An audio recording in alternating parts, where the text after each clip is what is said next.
Welcome to Weekly News Highlights, where we wrap up your week with all the gist from the past week. I'm Kim Dami in Seoul. Let's begin with a look back by keywords. From this coming Monday, the indoor mask mandate will be replaced with a recommendation here in South Korea. Now, that also means no mandatory mask wearing for students at schools. This makes the current 7-day quarantine the only anti-coronavirus measure in place. More dads in the country are deciding to take a break from work to be with their children, thanks to more government support, including a bigger monthly allowance of up to $1,200. Last year, 3 out of 10 dads took parental leave, a record high figure. More consumers are turning to imported kimchi here in South Korea, all because of rising prices of ingredients like cabbage. Kimchi exports, on the other hand, have decreased after its popularity on the back of the pandemic. The world is close to catastrophe than ever. The doomsday clock hits 90 seconds to midnight, reaching its closest position to midnight yet. The reason for the 10-second move is mainly because of the Ukraine crisis. It was one freezing cold week on the Korean peninsula. Arctic winds that traveled to the south froze the country, and then heavy snowstorms hit the central region, making commutes hectic for people.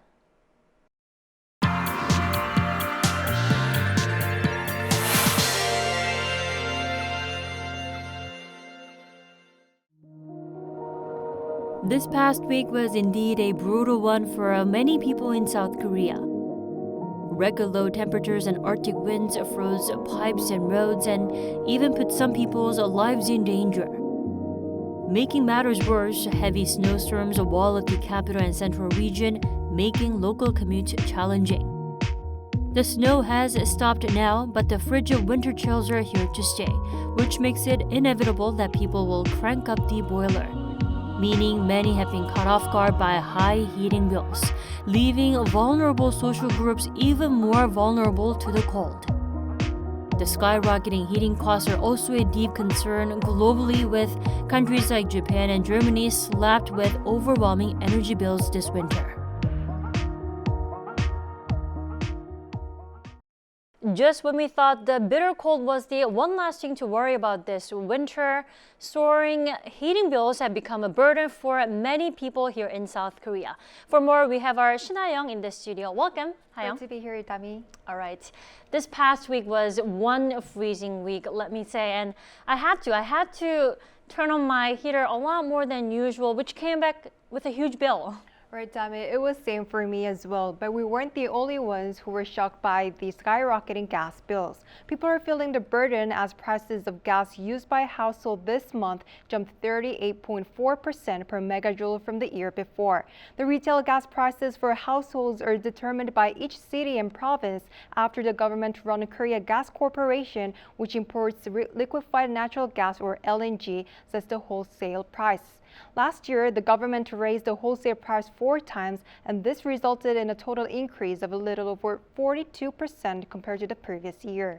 So you're saying the cold temperatures aren't the only factor to the rising heating prices. What are the other factors contributing to the rise? Well, Tommy, the government has had to raise the gas prices overall due to the global energy crisis that was sparked by Russia's invasion of Ukraine last year.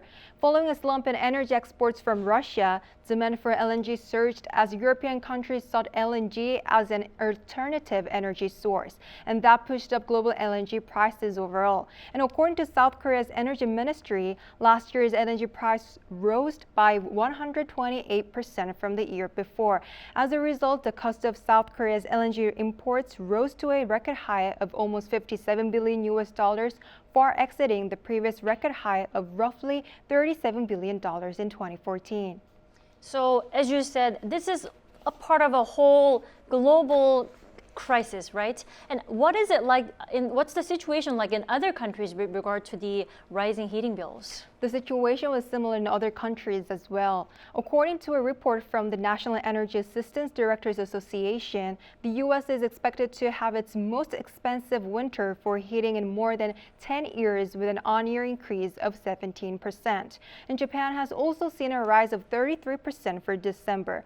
But on the other hand, recent unseasonably warm weather has reduced demand for heating in Europe. And also, as Europe is on course to end the winter with a record amount of gas in storage, worries have faded that families in Europe will not have enough natural gas to heat their homes this winter, which is easing the heating cost burden. So then going back to the domestic front, should people still expect to see unacceptably high heating bills in the coming months? Because I am worried about my January bill, which is just around the corner. Right, I think most people, including myself, were wondering about our payments in the next few months. And to give you a straight answer, yes, the gas bill for January, which people will be paying for next month, will be high as well. An expert from the Korea Energy Economics Institute, who I spoke to, said that heating use depends on the temperature. So considering this winter season, it will likely remain high.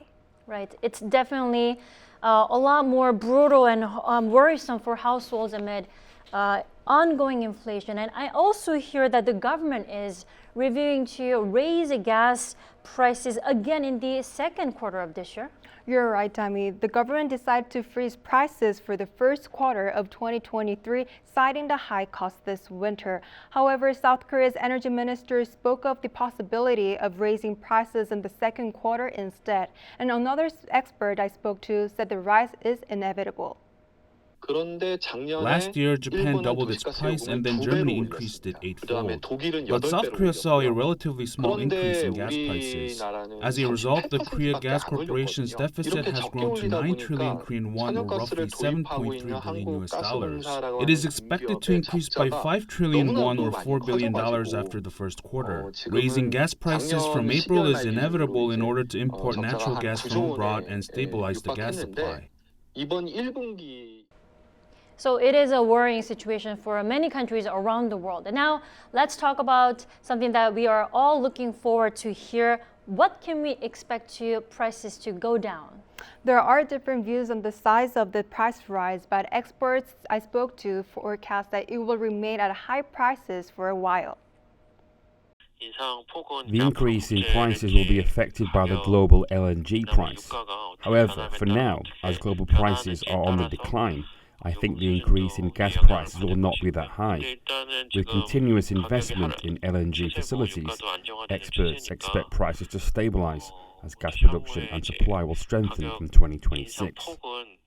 The global LNG supply is fixed at 400 million tons. There is little chance that it will increase from this level by 2025. Natural gas prices are expected to remain high or even go higher until 2025. So to sum up, LNG price is a factor that we all need to keep our eyes on, which is heavily depending on Ukraine crisis. Right. It sounds like the Ukraine crisis is not good or helpful in any way, especially during this winter time. Hopefully we have a warmer weather for the rest of the winter. I hope so too. All right. Thanks for joining us today. My pleasure. So to ease the burden, the South Korean government has rolled up its sleeves to help people struggling with soaring heating bills this winter, mainly by dishing out more vouchers toward energy bills. Our Han Sang-woo has it. In response to surging heating costs this winter, the South Korean government has proposed an increase in energy vouchers and discounts on gas for the socioeconomically vulnerable. The Yongsan Presidential Office unveiled the plan on Thursday, citing what it referred to as an unavoidable rise in energy costs, and vowed to minimize the burden of energy bills on the people. The reason heating costs have been rising is because rates have been held artificially low the past few years, despite conditions overseas demanding an increase. Plus, international prices for natural gas have soared more than tenfold since the second half of 2021 compared to the first quarter of that year. Senior Presidential Secretary for Economic Affairs Choi Sang-mok explained, however, that South Korea's rates are still relatively low, mentioning that the United States, the United Kingdom, and Germany all raised gas prices for households last year by roughly threefold from the year before. Under the plan, South Korea will temporarily double the value of energy vouchers already provided to 1.17 million households to 304,000 won per home, or about $250. The state-run Korea Gas Corporation, meanwhile, will double the discount given to 1.6 million homes to as much as 72,000 won, or about $60. The ruling People Power Party and the main opposition Democratic Party of Korea have been trading blame over the burden that'll be borne by ordinary households. What we're seeing is the people and the current government suffering from the consequences of the previous Moon Jae-in administration's energy populism disaster. Considering the war in Ukraine and the current economic situation, it was largely predicted that heating costs would surge. But the Yoon Suk-yeol administration did not prepare adequately and is instead blaming others. DP leader Lee Jae-myung has further called for some $5.8 billion in handouts to help with energy bills and has proposed a windfall tax on energy companies to pay for it. Han Sung-woo, Arirang News.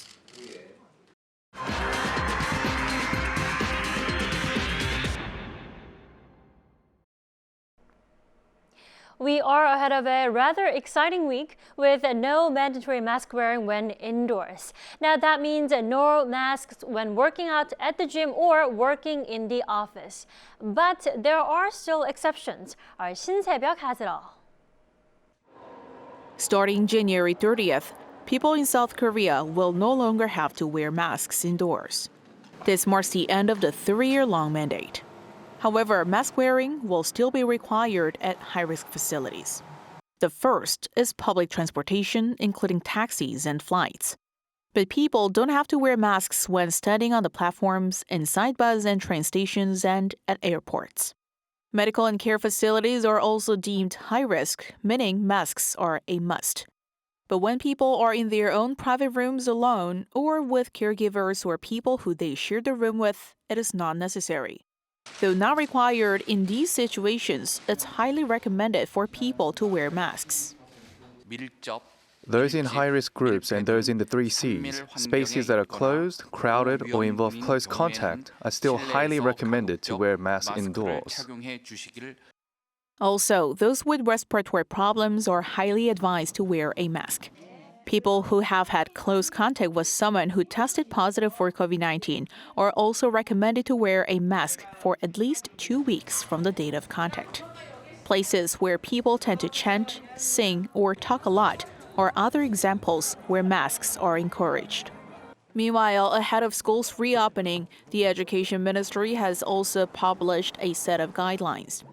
The rule of thumb is students don't have to wear masks in schools or at academies. But they will when on the bus to school, their academies, or field trips. The ministry plans to announce other measures for schools before the spring semester begins regarding a self-testing app as well as sanitizing and ventilation rules. 신새벽, Arirang News. Just 1 month into the new year and yet another murky economic forecast. The UN pushed this year's global growth forecast to 1.9%. Now that's a pretty notable drop from last year's 3%. Our Lee Kyung-eun explains. High inflation rate hikes and geopolitical conflicts. Senior economists from the UN forecast that these complex crises will slow global growth to 1.9% this year.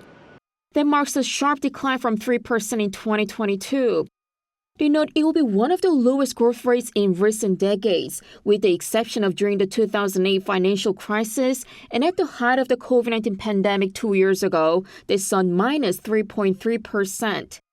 The growth rate is expected to rise moderately to 2.7% next year. The forecast is in line with a World Bank projection made earlier this month that revised down the global growth rate to 1.7%, a drop of more than 1 full percentage point from its previous forecast 6 months ago. Citing weakening domestic consumption and investment, one senior UN economist says several countries will see a mild recession. Such an outcome will be most notably seen in the developed countries, like the US and the EU, whose growth projections, according to the UN, are 0.4% and 0.2% respectively. The agency projects South Korea's economy to expand by 2%, Japan by 1.5%, and China by 4.8%. Despite lifting its strict zero COVID-19 policy, the projection is still far lower than the 6% range seen in China in the years before COVID-19. This is in part as a result of a virus resurgence following the easing of restrictions. On a brighter note, global inflation, which reached its highest figure of about 9% in decades in 2022, will slightly dip, but will remain at a concerning level of 6.5%. 이경은 아리랑 뉴스. Korean electric vehicles are seizing opportunities over in Europe. Sales of Hyundai Motors EVs saw a tangible rise in the European market last year, making it itself the fourth biggest player in the industry there. Our Ian Jin shares more. In 2022, electric cars made by the Hyundai Motor Group were the fourth most purchased EVs in the top 10 main electric car sales market countries in the European Union. This is based on data for combined sales for battery electric vehicles, or BEV sales, in Norway, Netherlands, Spain, Sweden, Germany, Italy, Switzerland, Denmark, Ireland, and Finland. Those countries make up 64% of the BEV market in all of the EU. Hyundai Motor and Kia combined sold 96,988 electric vehicles in 2022, taking up 10% of the market, the fourth largest after Volkswagen at 25.6%, Stellantis at 14.1%, and Tesla at 13.4%. Geely and SAIC Motor, the two leading Chinese electric vehicle manufacturers, reached 8th and 9th places respectively in this specific European market sales category, while BYD Auto, in competition with Tesla for the number one global market share, only took 0.4%. Sluggish growth was also seen for Japanese electric car manufacturers. Toyota only sold 7,554 electric cars in the top 10 electric vehicle purchasing European countries, Mazda 3,921, and Honda 1,274. By car model, the top three purchased BEVs in this EU market were the Tesla Model Y with 78,017 sales, followed by 67,049 units of the Volkswagen ID.4 and the Tesla Model 3 with 49,645 sales. While for Korean manufactured BEVs, the Hyundai Ioniq 5 and Kona Electric were the 8th and 9th most sold vehicles, the Kia Niro ranked 14th and the Kia EV6 was 19th. Industry analysts say that Korean manufactured battery electric vehicles are doing well in a region where brand loyalty runs deep for a leading domestic Volkswagen manufactured EVs. 이은진, 아리랑 뉴스.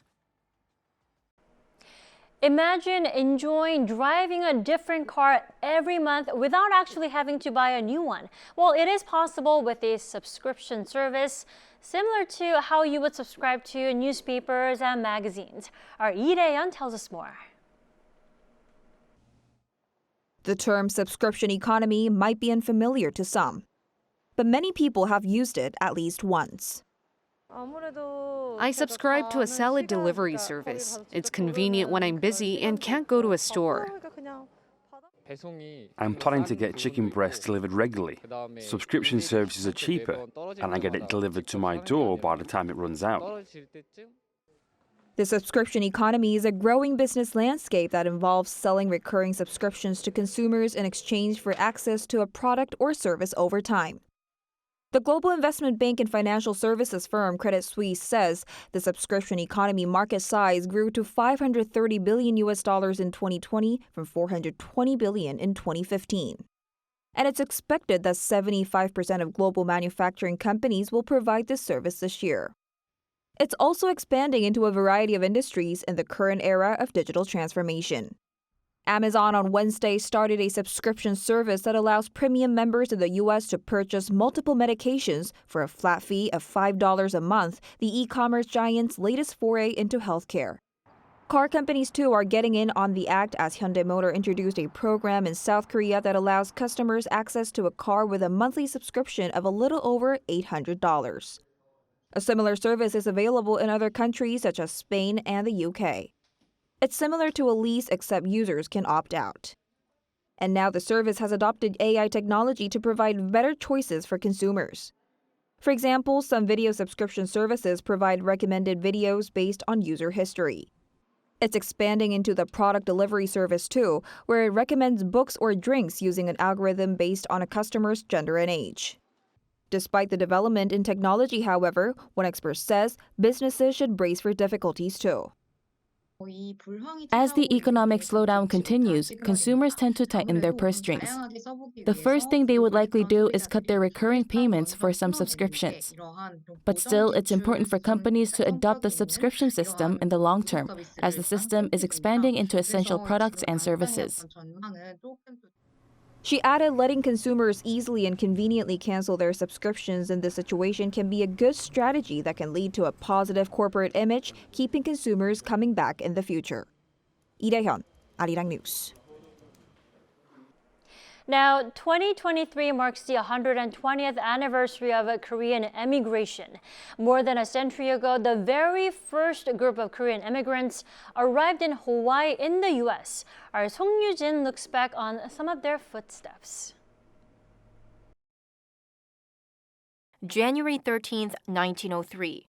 The RMS Gaelic arrives in Honolulu, Hawaii at dawn. The first immigration ship carrying Koreans. How and why did they make that journey? So this is where it all started, Incheon Port, also known as Jaemulpo Port, back in the early 1900s. And this was actually the country's largest port where more than half of its trade took place. But during this time, Koreans suffer from great political turmoil and also food shortages. And so from here, looking to support their families and seeking for a better life, 121 Korean immigrants boarded the Genkai Maru on December 22nd, 1902, and set sail for Hawaii.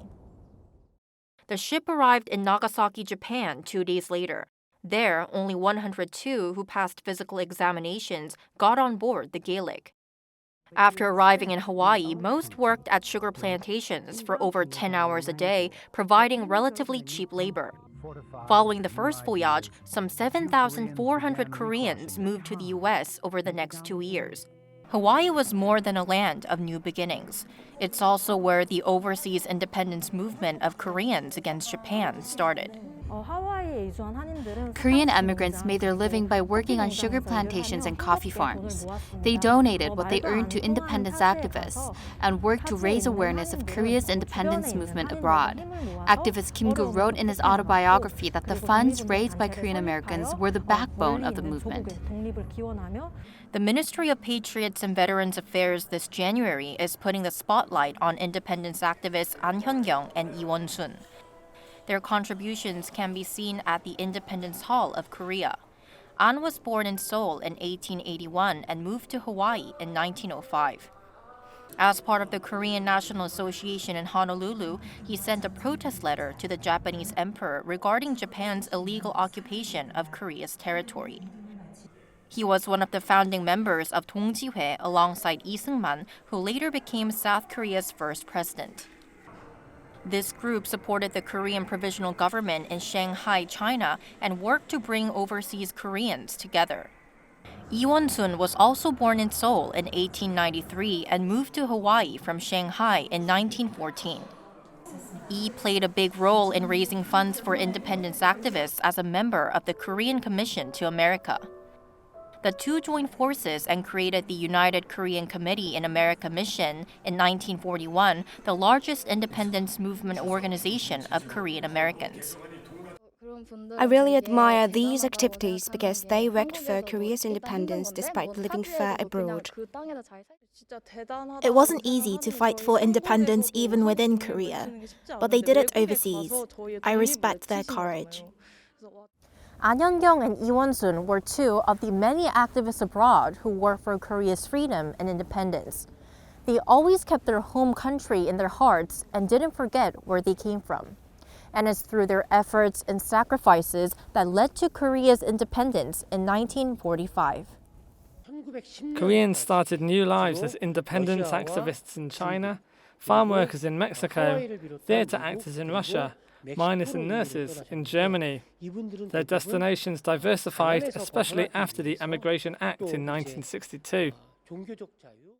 Currently, there are more than 7.3 million overseas Koreans across 193 countries. And now there are those who are working to continue this legacy. One is film director Lee Jin-young.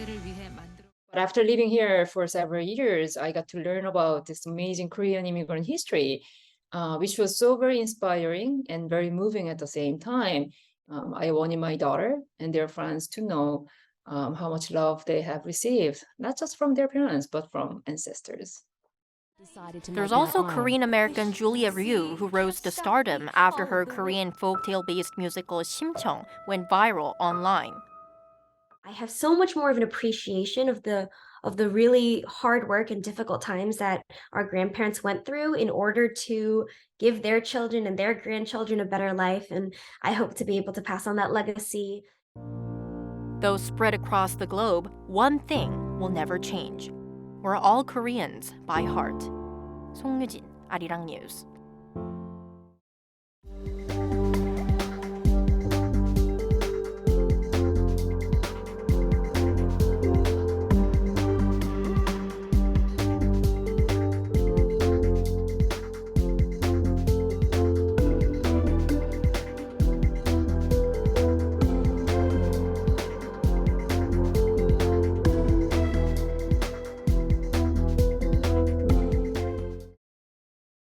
That wraps up this week's edition of Weekly News Highlights. Have a lovely rest of the weekend. Thanks for watching.